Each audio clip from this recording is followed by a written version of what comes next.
Community to classrooms, hearing care for all children. दुनिया भर में करीब 9 करोड़ बच्चे सुनने की समस्या के साथ जी रहे हैं। दुर्भाग्य से इनमें से बहुत से बच्चों की जांच समय पर नहीं हो पाती। जो हियरिंग लॉस है एक बार शुरू हो गया तो क्या इसको रोका जा सकता है? WHO के अनुसार 60% बच्चे प्रिवेंटेबल चाइल्डहुड हियरिंग इम्पेयरमेंट से जी रहे होते हैं। इन सभी बीमारियों के इलाज संभव है। शिक्षक की अगर बेसिक अवेयरनेस को हम अर्ली स्क्रीनिंग और हियरिंग स्क्रीनिंग से जोड़ें तो सही समय पर बच्चों को पहचाना जा सकता है। अर्ली आइडेंटिफिकेशन इतना अहम क्यों है? समय रहते उसका मेडिकल ट्रीटमेंट, सर्जिकल ट्रीटमेंट एवं रिहेबिलिटेशन अगर हम समय से शुरू करेंगे तो उसके बोलने की क्षमता उसी अनुसार डेवलप होगी। हियरिंग टेस्ट कराएं क्योंकि एक हियरिंग टेस्ट से उसका भविष्य बदल सकता है। हेलो एवरीवन, मैं डॉक्टर इरम शिफाली आज वर्ल्ड हियरिंग डे पर इस विशेष पॉडकास्ट में आप सबका स्वागत करती हूँ।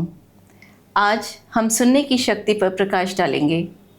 आज हमारे साथ एक अनुभवी ENT surgeon doctor Aditya Singhal, associate professor Rohilkhand medical college and hospital हमारे साथ मौजूद हैं, जो कानों के स्वास्थ्य, सुनने की समस्याओं और उनके उपचार की नवीनतम तकनीकों पर अपनी विशेषज्ञता हमारे साथ साझा करेंगे।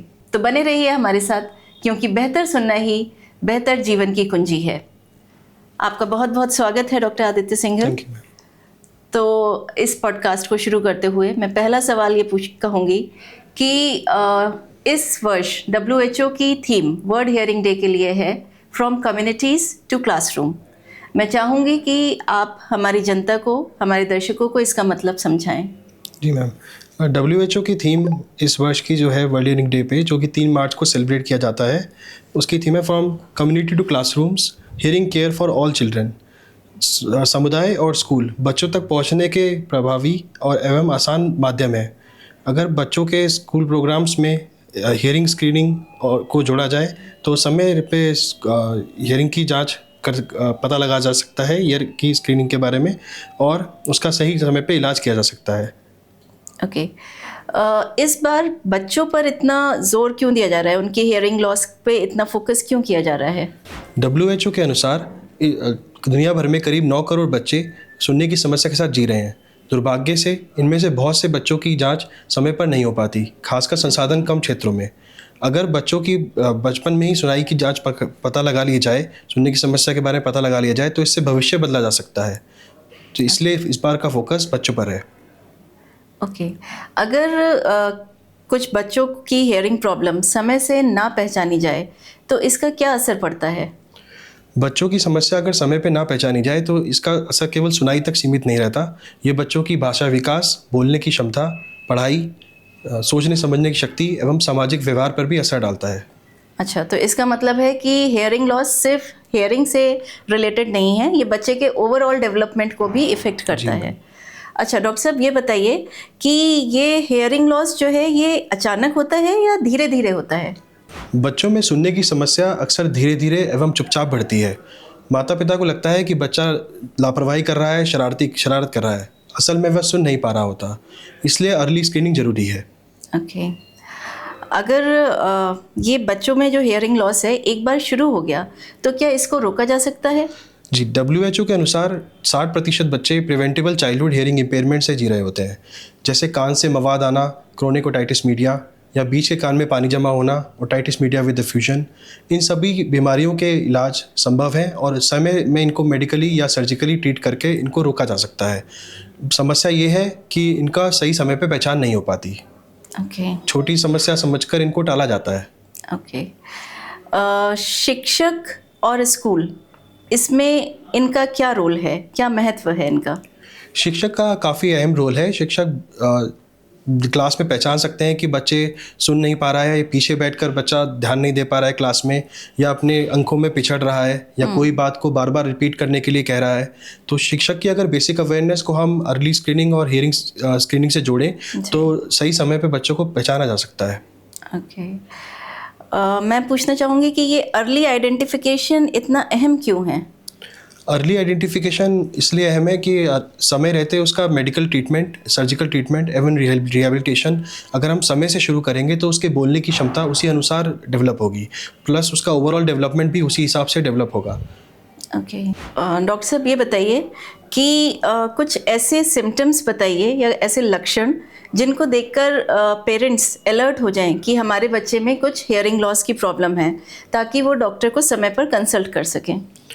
माता पिता ध्यान दें कि बच्चा आवाज़ पे अगर रिएक्शन नहीं दे रहा जी। है या स्कूल में पिछड़ रहा है या तो इसको लापरवाही ना समझें और बच्चे की हियरिंग टेस्ट कराएं, क्योंकि एक हियरिंग टेस्ट से उसका भविष्य बदल सकता है। जी, ये बहुत ज़रूरी है, क्योंकि कई बार पेरेंट्स सोचते हैं कि बच्चा टीवी देख रहा है, रिस्पॉन्ड नहीं कर रहा है, तो शायद वो शैतानी कर रहा है। जी। लेकिन अगर ये बार बार रिपीट होता है तो पेरेंट्स को अलर्ट हो जाना चाहिए। ओके, ये बताइए कि आजकल बहुत सारे अधिकतर बच्चे जो हैं वो मोबाइल फ़ोन्स का इस्तेमाल करते हैं, एयरपॉड्स यूज़ करते हैं, तो क्या मोबाइल फ़ोन्स और एयरपॉड्स भी सुनने की शक्ति को प्रभावित करते हैं? जी मैम, आजकल ये बहुत बड़ा समस्या बन गया है कि हाई वॉल्यूम पर हियरिंग पॉड्स यूज़ करना एवं लंबे समय तक हियरिंग पॉड्स यूज़ करना, उससे बीच अंदर के कान के इनर ईयर के हेयर सेल्स पे असर आता है और स्थायी रूप से उनको नुकसान पहुंच सकता है। इसलिए माता पिता सुनिश्चित करें कि उनकी लिसनिंग हैबिट्स को सुनिश्चित करें कि अधिकतम 60% की वॉल्यूम और एक बार में 60 मिनट से ज़्यादा नहीं का प्रयोग नहीं करना चाहिए। मतलब कि मोबाइल यूज़ का और एयरपॉड्स यूज़ करने का टाइम एक लिमिटेड होना चाहिए। लिमिटेड टाइम होना चाहिए। अगर एक्सेस होगा तो डेफिनेटली वो हमारे हियरिंग को प्रॉब्लम क्रिएट करेगा। ओके डॉक्टर साहब, WHO मल्टी सेक्टोरल कोलैबोरेशन की बात करता है, तो ये आप हमारे दर्शकों को बताइए, ये क्या है? इसका इलाज केवल ENT डॉक्टर तक ही सीमित नहीं रहता है। कई बच्चे सिंड्रोमिक जो बच्चे पैदा होते हैं जिनमें आँखों में या अंदरूनी अंगों में समस्या होती है, उसके लिए ऑप्थेल्मोलॉजिस्ट, आई स्पेशलिस्ट या पीडियाट्रिशियंस, बच्चों के विशेषज्ञ, इनका भी संग में उपचार करना बहुत ज़रूरी है। कुछ बच्चे होते हैं जो मानसिक रूप से तेज नहीं होते हैं, उनके लिए IQ असेसमेंट, चाइल्ड साइकोलॉजिस्ट के रेफरल कराना बहुत ज़रूरी होता है। हर बच्चा ज़रूरी नहीं है कि ENT डॉक्टर ही उसको पकड़े कि वो सुनाई में समस्या आ रही है, और इसलिए सब जगह हम रेफरल भी कराते हैं और दूसरे विभाग भी हमारे साथ रेफरल कराते हैं। सब सहयोग साथ मिलकर काम करते हैं इसमें। ओके, इसका मतलब कि एक होलिस्टिक अप्रोच ही बच्चे को सेव कर सकती है। ओके डॉक्टर साहब, जिन बच्चों में ये हियरिंग लॉस की प्रॉब्लम है, उनके लिए क्या इन्वेस्टिगेशंस, किस तरह की जांचें हमारे पास अवेलेबल हैं?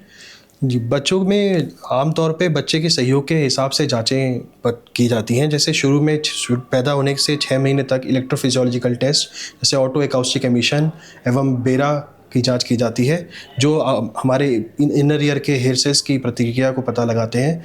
जब बच्चा थोड़ा स्वभाव देने लगता है, रेस्पॉन्स देने लगता है, तब बिहेवियरल ऑब्जर्वेशन ऑडियोमेट्री की टेस्ट की जाती है, जो लगभग 3 साल के बच्चे तक की जाती है। उसके बाद जब बच्चा बड़ा हो जाता है, 5 साल का हो जाता है, तब उसमें प्योर टोन ऑडियोमेट्री का टेस्ट किया जाता है, जो कि बड़ों में भी हम सुनाई की टेस्ट करते हैं। या फिर बच्चों में इम्पीडेंस ऑडियोमेट्री का टेस्ट भी किया जाता है, जो जिससे हमें बीच के कान में पानी जमा है कि ये समस्या हमें पता लग जाती है। ओके, मतलब कि बच्चा कितना आपको कोऑपरेट कर सकता है, बच्चे की क्या एज है और क्या उसकी सिवियरिटी है, उसी के हिसाब से हमें उसके हिसाब से हम इन्वेस्टिगेशन प्लान करेंगे। ओके, आप डॉक्टर आदित्य बताइए कि Rohilkhand medical college and hospital में आप हैं, तो वहाँ किस तरह की ट्रीटमेंट फैसिलिटीज़ अवेलेबल हैं हियरिंग लॉस के लिए? हमारे यहाँ एक्सटेंसिव हियरिंग केयर का फैसिलिटी अवेलेबल है। ENT स्पेशलिस्ट द्वारा मूल्यांकन, उसके बाद सभी प्रकार के हियरिंग टेस्ट, ऑटो एकाउस्टिक एमिशन, बेरा, pure tone audiometry, impedance audiometry, cochlear implant की सुविधा भी उपलब्ध है। हम लोग एडिप के अंतर्गत की पंजीकरण की प्रक्रिया में है, जिसमें आर्थिक रूप से सहयोग मिलता है सरकार के द्वारा। जो भी नवजात शिशु पैदा होते हैं, उनका हम ऑटो एकाउस्टिक एमिशन के टेस्ट के द्वारा पता लगाते हैं कि उनके नसों वाला कान सही से काम कर रहा है या नहीं कर रहा है। ये सेवा मैं आपके पॉडकास्ट के माध्यम से कहना चाहूँगा कि अगर बरेली मंडल में कहीं भी कोई नवजात बच्चा पैदा होता है और उस जगह पर अगर OAE की स्क्रीनिंग नहीं उपलब्ध है, तो आप Rohilkhand medical college and hospital में आ सकते हैं और ऑटो एकाउस्टिक एमिशन का टेस्ट करा सकते हैं। ये एक यूनिवर्सल हियरिंग स्क्रीनिंग प्रोग्राम के अंतर्गत बच्चों में 1 महीने के भीतर हर बच्चे का हमें कर लेना होता है। पैदा होने के 1 महीने के भीतर हमें कर लेना होता है। हमें बहुत देर नहीं करनी होती है, हमें पता लगा लेना होता है कि उसके नसों वाला कान ठीक से काम कर रहा है या नहीं कर रहा है। ओके, तो इसका मतलब वही है कि जितना जल्द आप पता लगा पाएंगे उतना बेहतर आप बच्चे का ट्रीटमेंट कर पाएंगे। डॉक्टर साहब, आप वर्ल्ड हियरिंग डे पर आपका संदेश? मेरा स्पष्ट संदेश है, act now so that no child is left behind. अगर हम समय पर जागरूक हो जाएं, इलाज को अपनाएं और बच्चे को सही समय पर रेफरल करें तो कोई बच्चा भी सुनाई की समस्या से पीछे नहीं छूटेगा। यदि आपको अपने बच्चे को लेकर सुनने की कोई भी शंका हो तो देरी ना करें। Early referral is better future. तो डॉक्टर आदित्य, बहुत बहुत धन्यवाद आपका। आपने बहुत ही महत्वपूर्ण जानकारी हमारे दर्शकों को दी और मुझे उम्मीद है कि हमारे दर्शकों को इस जानकारी से बहुत लाभ होगा। Thank you ma'am. सुनना सीखने की पहली सीढ़ी है, तो आइए हम सब मिलकर सुनिश्चित करें कि हर बच्चा सुन सके, सीख सके और आगे बढ़ सके। धन्यवाद।